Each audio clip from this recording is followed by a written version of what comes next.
Hey there!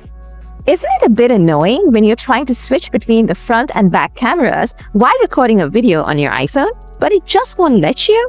Don't sweat it. I have got a fantastic tip that will make switching between cameras super easy. Let's dive right in. First, enable dual camera switching. To do this, open the App Store on your iPhone. Next, type in timestamp in the search bar. After that, install the app called Second Camera. Now set it up and get it ready to use. Here, tap on the video record icon to start recording. While it's recording, look for the front camera switcher.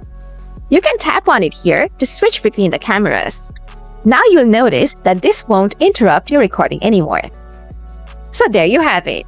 You can now easily switch between your front and back cameras while recording on your iPhone. If this video helped you out, please give it a thumbs up. If you have any questions, feel free to drop them in the comments below, and I'll get back to you as soon as I can. Thanks for watching and happy recording.